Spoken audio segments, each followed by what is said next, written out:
You ever have one of those moments where your blood boils so fast you can practically hear it? That was me the morning I stepped out to check my tractor and found a bright yellow HOA warning sticker plastered on the windshield. And not just any warning. This one screamed immediate towing risk in all caps. My tractor, the pride and lifeline of my farm, was apparently now a problem according to one person, HOA Karen. I had dealt with Karen before, from her unsolicited letters about the unsightly appearance of my barn to her passive-aggressive comments about the way I fed my chickens. She had made it her life's mission to micromanage everyone within a 3-mile radius. But this was different. Towing my tractor, that was crossing a line no sane farmer could ignore. I walked around the tractor, inspecting it, shaking my head. It was old, sure, a bit rusted in places, but it ran like a dream. The tires were thick and muddy from yesterday's plowing. The engine purred when I kicked it on. Nothing about it was dangerous, or in violation of any rules I'd ever agreed to. And yet here it was, marked for removal. My mind raced as I scanned the driveway. How could I teach this self-appointed enforcer of neighborhood standards a lesson? How could I respond without breaking laws myself? That's when it hit me. If she wants to play games, I can play too. And if she thinks she can tow my tractor, then maybe she should experience a taste of her own medicine. I grabbed my keys, climbed onto the tractor, and felt that familiar sense of control return.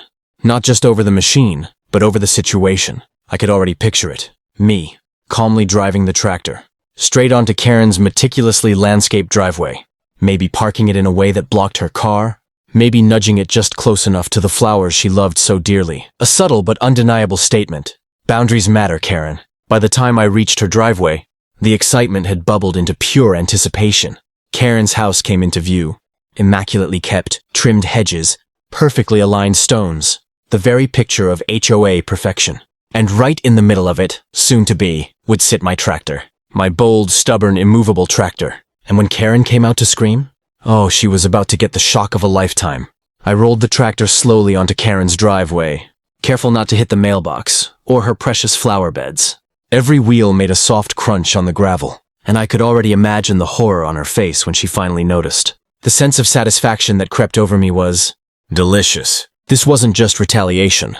This was poetic justice. Karen had always operated under the assumption that the world revolved around her rules. The second she saw a blade of grass out of place, she'd whip out her pen, write a complaint, and send it to the HOA. But here, on her perfectly manicured driveway, my tractor wasn't just a nuisance. It was a statement. A bold, stubborn, muddy statement. And there was nothing she could do without looking ridiculous. I parked strategically, angling the tractor so it blocked her driveway almost completely. Her bright red SUV would have to be moved, assuming she could even get to it. And if she dared to call the HOA again, well, I had a front row seat for the ensuing chaos. Then I stepped back, hands on my hips, surveying my handiwork. The tractor looked magnificent in its unexpected new home. Its faded yellow paint glinted in the morning sun, muddy tires standing in stark contrast to her pristine gravel. I took a deep breath, letting the anticipation build. Karen would be out any minute now, screaming, gesturing wildly, demanding explanations, and I would stand there, calm, composed, and entirely unbothered. It wasn't long before I saw her through the window. Karen's eyes widened at the sight of her driveway invaded. Her jaw dropped, and she immediately grabbed her phone, probably to film evidence for the HOA or perhaps for her social media followers. She stomped outside, flailing her arms as she approached. You... what? How? She sputtered, voice rising with each word. Her words tumbled over each other in a frantic, panicked jumble, the kind of chaos only Karen could create. This is my driveway. You can't just... move your tractor here. I leaned casually against the tractor, pretending to dust off my hands. I didn't move it here to annoy you, I said slowly, deliberately. I moved it here because you threatened to tow it. I thought you might need a visual reminder of boundaries. She froze, blinking as if trying to process the audacity of what she was seeing. And in that pause, oh, that glorious, perfect pause, I knew the next few minutes would be unforgettable. Karen's face was a masterpiece of pure disbelief, anger, and frustration. She stomped closer to the tractor, hands shaking, trying to find words that could somehow undo what she was witnessing. But no amount of shouting, gesturing, or dramatic gasping could magically remove my tractor from her pristine driveway. This is illegal, she finally screamed, pointing a finger at me as though accusing me of some grave felony. I'm calling the HOA. I am calling the cops! You have no right. I raised an eyebrow and gave a slow, exaggerated shrug. No right? Karen, I moved my own property onto your land after you threatened to tow it. I'd say I'm well within my rights." She froze for a moment, her face twitching as her brain tried to catch up with reality. "Well, This is outrageous!" she stammered, waving her phone like a sword. "Everyone will know about this. They'll see what you did." And that's when I heard it. The unmistakable sound of tires crunching on gravel. The neighborhood patrol officer had arrived, probably responding to her panicked call, probably questioning why a grown woman was standing in her driveway yelling at a tractor. I could almost see the sigh of someone who had seen too many HOA Karen incidents in his lifetime. Karen immediately ran toward the officer, pointing at me and shouting, He parked his tractor here! Illegally! This is harassment." The officer approached slowly, scanning the situation. He looked at me, then at the tractor, then back at Karen, clearly trying to make sense of it all. "Ma'am, your driveway is technically private property, yes?" he asked cautiously. Yes! "But he just," she sputtered. "And he owns that tractor, correct?" he continued. "Yes, but," she faltered, realizing the argument was crumbling under its own weight. I leaned against the tractor, arms crossed, smirking slightly. "Exactly. I own my tractor. You threatened to tow it, so I thought I'd park it here, where it's safe and visible." Karen's jaw dropped. She opened her mouth, shut it, opened it again. Words failed her. Her face was red, her eyes wide, and the sheer absurdity of the moment was finally sinking in. And in that silence, I knew this was the moment she'd never forget. I gently patted the tractor's hood as if to say, "Mission accomplished." Karen took a step back, realizing that her threats, her rules, her endless complaints, they had all been neutralized in one bold move. She had no idea what to do next.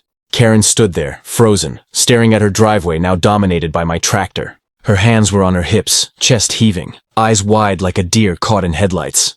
She had no idea how to respond. No clever argument, no immediate threat, nothing. For once, she was completely outmaneuvered. I took a step closer, slowly, deliberately, letting the tension build. "You see, Karen," I said calmly, "there are boundaries. Yours, mine, everyone's.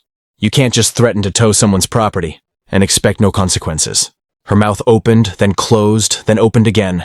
"But this is," she stammered, struggling to form coherent words. I will call the HOA." I smiled. "Go ahead. I'm sure they'll find it." Interesting that their own rules are being tested. At that moment, the neighborhood officer, who had been standing quietly off to the side, shook his head with a mix of amusement and exasperation. "Ma'am," he said, trying to keep his voice neutral. "He moved his own property. Nothing's damaged. You threatened to tow it yourself. There's really nothing illegal here."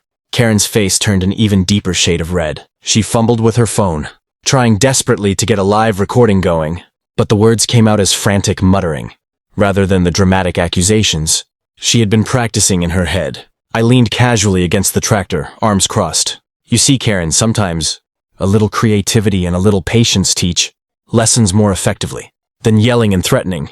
Her gaze dropped to the ground. She knew she'd lost this round, and the realization settled heavily. Every shout, every complaint, every phone call she had made over the years felt suddenly trivial, compared to the bold simplicity of one tractor parked strategically on her driveway. Finally, she muttered almost inaudibly, I won't park on their property again." I nodded. Mission accomplished. Not a scratch on the tractor. Not a word out of line. Just one powerful, unforgettable lesson delivered without destruction. Without argument, just strategy and a touch of poetic justice. She slowly retreated inside her house, leaving me standing there with the sun glinting off the tractor's yellow paint. It was quiet again, the air still, the hay slightly disturbed, but the point had been made. Sometimes, standing your ground doesn't require confrontation.